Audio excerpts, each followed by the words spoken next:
Namaskar. A warm welcome to World News and Indian Perspective on All India Radio. This is Gaurav Sharma and with me is Renu Kataria bringing glimpses of the major developments of the day from across the globe. Over the next half an hour, we shall bring you the latest from the world of politics, economy, sports, entertainment and more. The headlines. First batch of Indians from Ukraine reaches Romania via Suceava border crossing today. Camp offices of Ministry of External Affairs now operational in Lviv and Chernivtsi. UN Security Council to vote on a draft resolution demanding Moscow to withdraw its troops from Ukraine immediately and unconditionally. Russia's paratroops seize control of defunct Chernobyl nuclear power plant and its surrounding areas. Russia bans British flights from crossing its airspace and landing in airports. Prime Minister Narendra Modi says government is working to make India self-reliant in defence sector. And Mirabai Chanu secures a gold medal in the 55 kg category in Singapore Weightlifting International.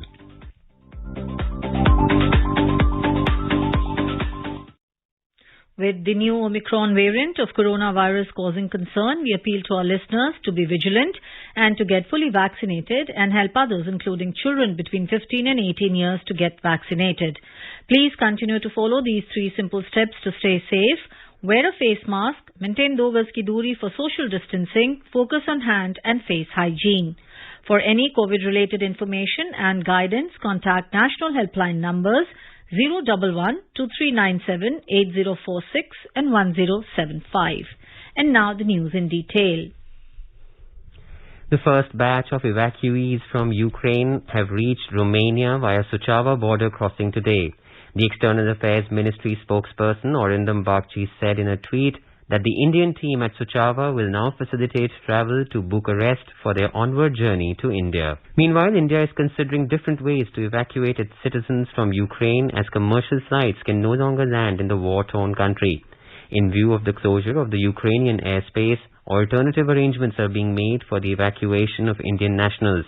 A team from the Indian Embassy in Hungary has been dispatched to the border post Zohani to coordinate and provide assistance to facilitate exit of Indians from Ukraine.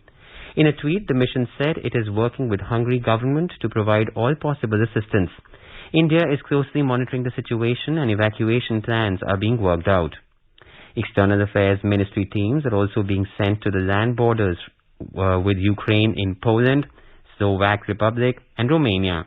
The team from Poland is on its way to Krakowicz land border in Ukraine. The team from Slovak Republic is on its way to Visne Nemec land border, and the team from Romania is on its way to Suceava. The ministry has advised Indian nationals in Ukraine near these border points to contact these teams in case they wish to depart from Ukraine. The contact numbers are available on the website of the ministry. Around 20,000 Indians are stuck in Ukraine after Russia launched a military operation against its neighbor. In addition to the control rooms in the Ministry of External Affairs in New Delhi and the Embassy of India in Kiev, Ukraine, the presence of MEA teams have been expanded in western Ukraine and its neighbouring border regions. They will assist in the evacuation of Indian nationals from Ukraine.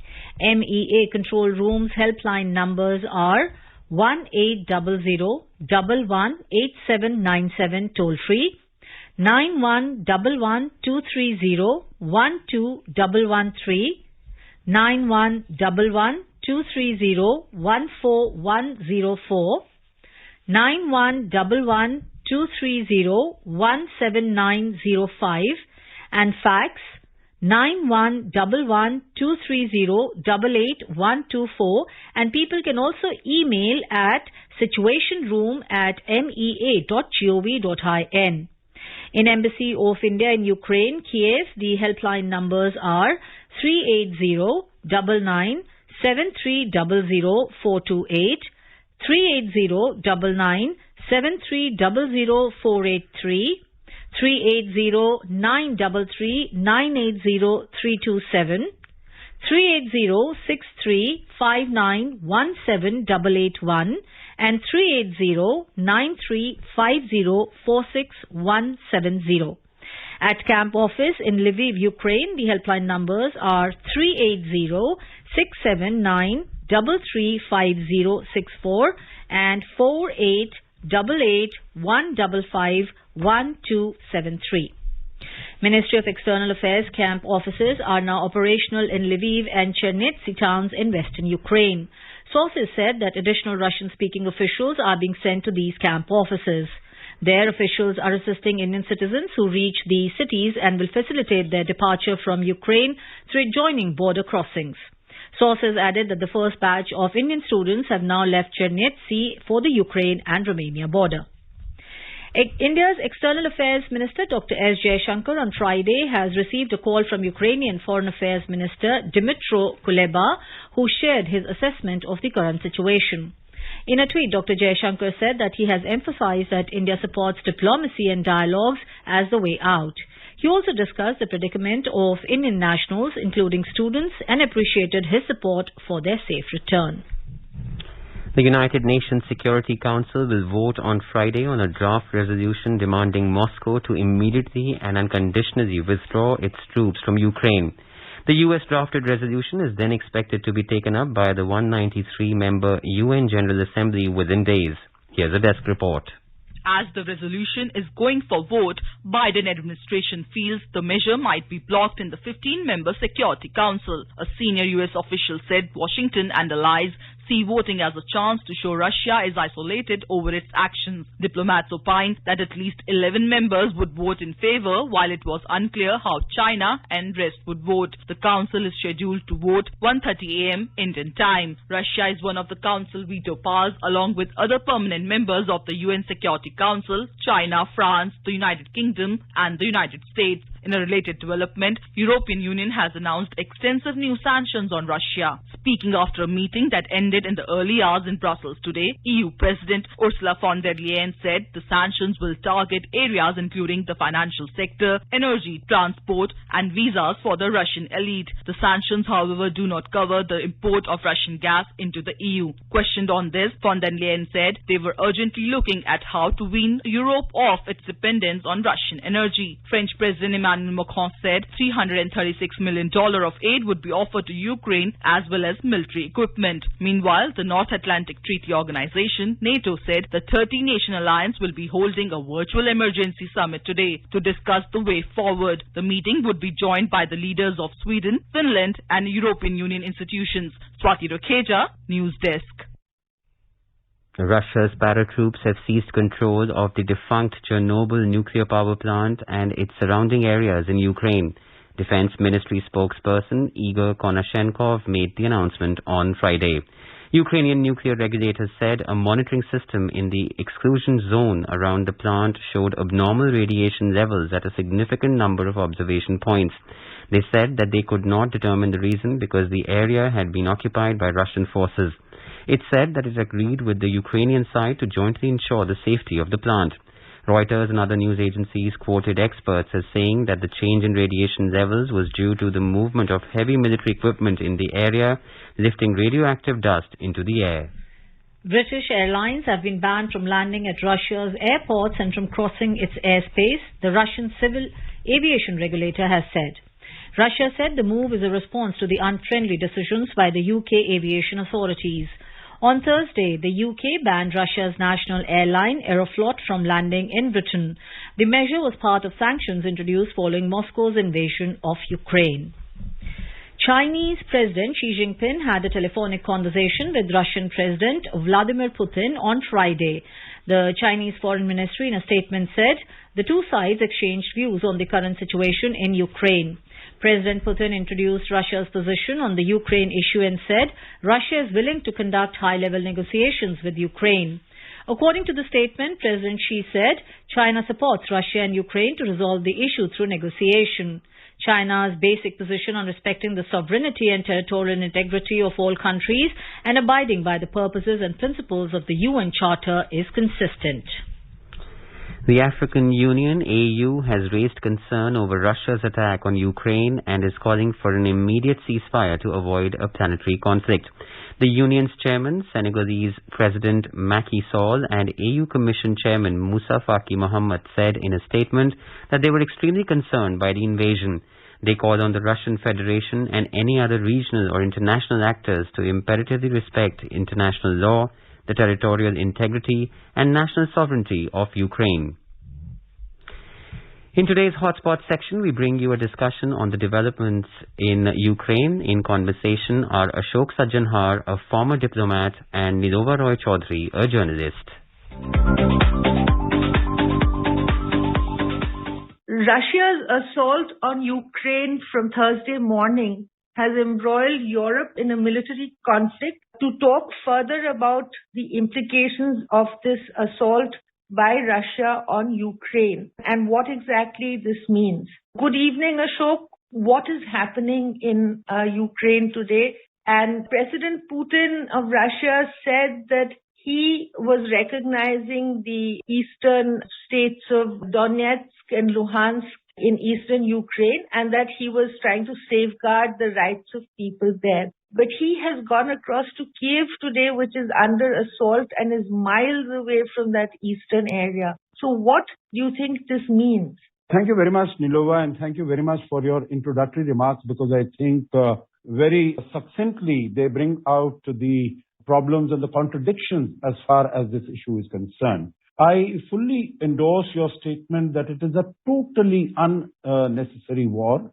And there is no provocation at all. There is no pretext on the basis of, there is no reason why this war should be taking place. But for our listeners, just to very quickly trace the historical evolution of the issue, what Russia says is that NATO has been expanding over the last 30 years. After the disintegration of the Soviet Union, so much so that it has added 14 members, new members of NATO to its membership. And now if Ukraine were to become a member of NATO, then it would bring this military alliance to its doorstep, that is to its border. And that would make its own security it would make it very vulnerable, and its security would be under a direct threat from the NATO alliance. So it gave a written document seeking some security guarantees from the United States and from NATO. And these security guarantees comprised, number one, that countries like Ukraine, like Georgia, like Moldova, that they would never be made the members of NATO. Number two, that all the very destructive missiles and military hardware and equipment that has been put in the large number of NATO countries, recent NATO countries, that they would be withdrawn from there, and also that Russia's security in that sense would be guaranteed. Now, what the NATO has said is that these guarantees, demands are not acceptable. These guarantees cannot be given in writing because, number one, NATO is an open door institution, open door organization that any country can apply for it. But of course, the applications are accepted on the basis of consensus, on the basis of unanimity. There are certain procedures that need to be followed. And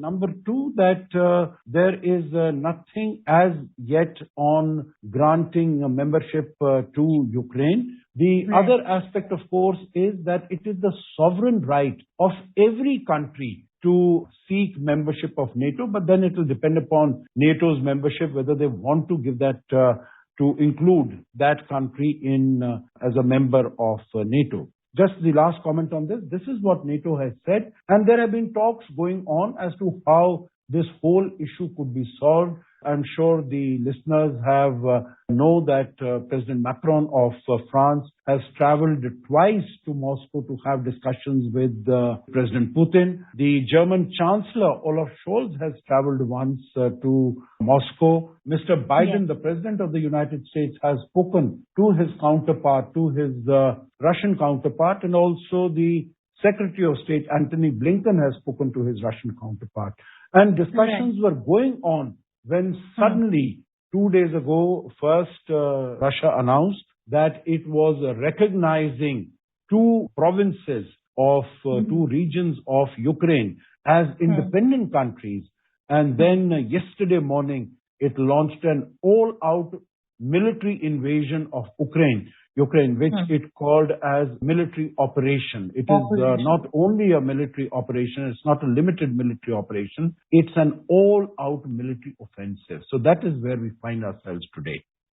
It's all very fair. I mean, I can understand from one particular point of view, and maybe the Russian takeover of the Crimea in 2014 corrected an historical anomaly and helped their security considerations. But the fact the United States and NATO perhaps should have been more circumspect in coming. One security alliance of the Soviet Union collapsing, and within 30 years you want to take all those states, and that I can understand there's a certain level of fear and worry.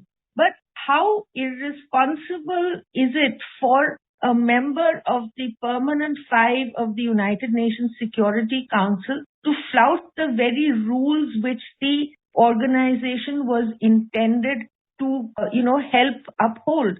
Or more than that, Prime Minister Narendra Modi spoke last night to the Russian President Putin, and he requested him to immediately call off all the violence and the military activity and to go back to the negotiating table. Now, do you see any positive outcome happening from that? I mean, is Mr. Putin listening to anybody else? Okay, you have raised a number of questions, and let me go across over them serially. One, you are very right that it's a member of P5, and it has violated the UN Charter when it violated the sovereignty and the territorial integrity of Ukraine by declaring two of its provinces as independent countries. Now, there is a history to that, of course, because they are home to very significant number of ethnic Russian origin people. And the complaint of Russia is that those people are not being treated very well by the government in Kiev, the government of President Volodymyr Zelensky. And that is why, with the help of Russian separatists and Russian arms, of course, Russia denies this and says that it has had no role to play. But it is very well accepted and known that with the help of Russian separatists, there are these two parts of these provinces. Of these two provinces, there are separate parts which have declared autonomy. Now, of course, there were discussions and what are called Minsk I and Minsk II agreements that were signed in 2014 and 2015. But they could not be implemented basically because Russia said that it was not a party to these agreements. But that having been said, this is what the Secretary General of the United Nations, Antonio Guterres, said when there was a special UN Security Council meeting that was organized 2 days ago when Russia had declared the independence of these two provinces. And Antonio Guterres, he was criticized by the Russian ambassador for this statement and this comment that he had made.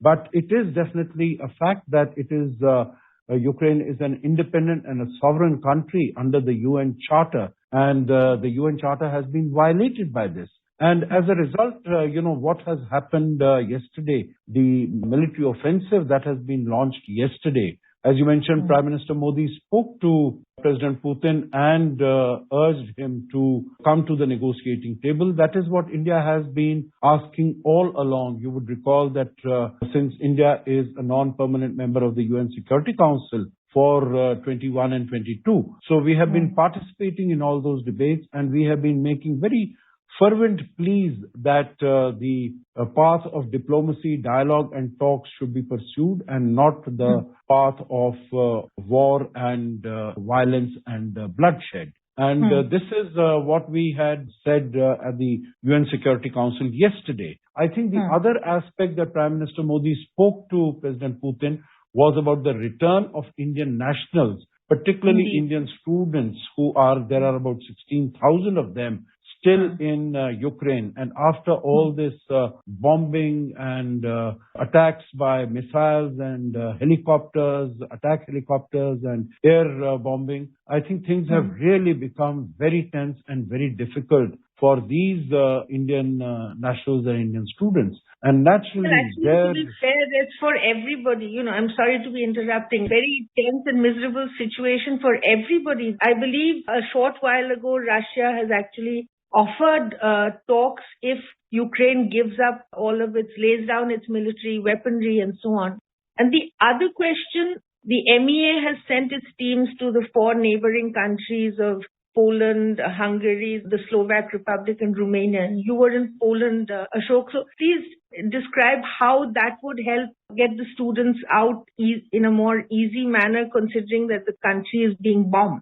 Yes, you're very right. So first, to the first question, what President Putin has done, actually it was an offer that was made by President Volodymyr Zelensky that he is willing to have a direct dialogue with President Putin. In fact, he has been saying that all along. And while earlier there used to be this hysteria and panic that was being raised by the Western countries, particularly by the United States, saying that, an attack by Russia on Ukraine is imminent, and they were giving dates and they were giving times when this attack would take place. But Zelensky would always say that, there's no need to panic, there's no need for any fear or warmongering, and everything is quiet, and he wants dialogue, and he wants to settle all this, whatever the issues are, whatever the concerns are, by dialogue. And I know that I have spoken on these TV programs to a large number of Indian students and Indian businessmen who are based in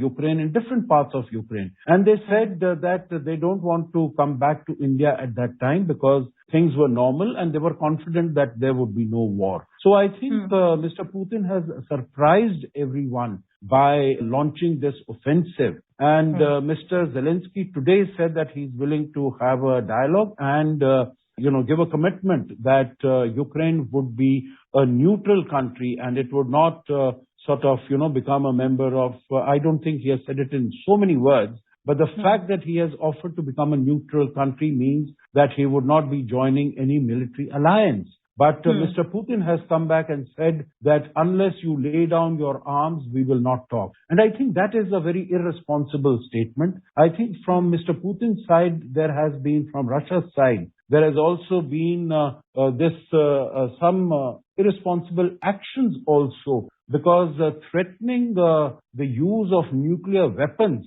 and threatening having nuclear war exercises with Belarus, I think that is very, very provocative, and it can send a very wrong and a dangerous message to other countries also, that they could also indulge in such activities and such threats, that if a member of, as you mentioned, a member of P5, permanent 5 member of the UN Security Council can resort to such threats, then of course other countries might also feel tempted and might get a license for this. The second question that you asked, Nilova, again, very, very important, because this is to do with our getting our nationals out of Ukraine. And as we know that there are no air flights, the airport has been closed. There is a notification to airmen, NOTAM as it is called, that the airs over Ukraine, that is closed. So India has the Indian Foreign Minister, External Affairs Minister. He spoke to his counterparts in the 4 neighboring countries, starting with Poland, Slovak Republic, Hungary, and Romania. And they have made arrangements that if the students, those who are in Kiev or those who are in other Western Ukrainian cities or other cities, if they can travel by road, by cars, by bus, and the Indian Embassy in Kiev is trying to help them out to the best, in the best possible manner, to arrange buses, arrange cars. So the External Affairs Minister has spoken to his counterparts in the neighboring countries, so that even if there are people who do not have visas for those countries, they would be permitted to come there and they would be permitted to take flights from there. And now I'm told that the first flights are already going to Bucharest, to the capital of Romania. And we are expecting some students to come there. Thank you very much, Lilo. Thank you so much, Ashok.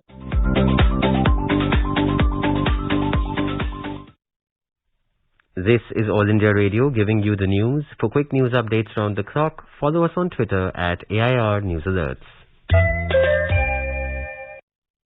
Prime Minister Narendra Modi has said the government is continuously working to create an indigenous ecosystem for development of defence equipments in the country by emphasising on self-reliance and Make in India. The Prime Minister has delivered the inaugural address at a post-budget webinar on Atmanirbharta in Defence Call to Action. इस साल के budget में देश के भीतर ही research, design और development से लेकर मैन्युफैक्चरिंग तक का एक वाइब्रेंट इकोसिस्टम विकसित करने का ब्लूप्रिंट है। रक्षा बजट में लगभग 70% सिर्फ डोमेस्टिक इंडस्ट्री के लिए रखा गया है। डिफेंस मिनिस्ट्री अब तक 200 से भी ज्यादा डिफेंस प्लेटफॉर्म्स और इक्विपमेंट की पॉजिटिव इंडिजनाइजेशन लिस्ट जारी कर चुकी है। Highlighting the steps taken to make the country self-reliant in the defence sector, the Prime Minister said contracts of around 54,000 crore rupees have been signed for domestic procurement. He added that the procurement process related to equipment worth more than 4.5 lakh crore rupees is in different stages. Speaking at the valedictory session of the webinar, Defence Minister Rajnath Singh said government's commitment towards reduction in imports and modernization of armed forces with indigenous technology has been given further impetus in this budget. In a setback to an already derailed Pakistan's economy, the United States has imposed a fine of $55 million on the National Bank of Pakistan, NBP, and its New York branch for anti-money laundering violations and for repeated compliance failures. The fines have been imposed by the U.S. Federal Reserve, the Central Bank of United States, and the Superintendent of Financial Services of the State of New York on the Central Bank of Pakistan over deficiencies and non-compliance with the federal laws. The Federal Reserve Board has announced a penalty of $20.4 million against the bank for violations in monetary schemes. And now a report from the business world. Sensex climbed 1,329 points to finish at 55,859, while Nifty surged 410 points to settle at 16,658. Asian markets rebounded following Wall Street's surprising overnight reversal. Japan's Nikkei 225 surged 2% and South Korea's Kospi climbed 1.1%. Singapore Straits Times and China Shanghai Composite Index both added 0.6% each, while Hong Kong's Hang Seng slipped 0.6%. European share markets were also up in intraday trade. Oil prices hit $100 per barrel mark in intraday trade. However, Brent crude prices eased later to $99 per barrel level. Oil prices rose on concerns of global supply disruptions from the impact of trade sanctions on major crude and fuel exporter Russia amid the Ukraine-Russia conflict. And in the foreign exchange market, the rupee strengthened by 36 paise against the US dollar. The local unit settled at 75 rupees and 29 paise against the American currency. Arjun Chaudhary for World News, All India Radio. Mirabai Chanu is set to represent India at the Commonwealth Games 2022 after securing a gold medal in the 55 kilogram category by lifting a total of 191 kilograms in the Singapore Weightlifting International on Friday. And before we end, a quick look at the headlines once again. First batch of Indians from Ukraine reaches Romania via Suceava border crossing today. Camp offices of Ministry of External Affairs now operational in Lviv and Chernivtsi. UN Security Council to vote on a draft resolution demanding Moscow to withdraw its troops from Ukraine immediately and unconditionally. Russia's paratroops seize control of defunct Chernobyl nuclear power plant and its surrounding areas. Russia bans British flights from crossing its airspace and landing in airports. Prime Minister Narendra Modi says government is working to make India self-reliant in defence sector. And Mirabai Chanu secures a gold medal in the 55 kilogram category in Singapore Weightlifting International. And now, before we end, let us listen to Mahatma Gandhi's favourite bhajan, Vaishnav Jan, by artists from Kuwait on their Independence Day.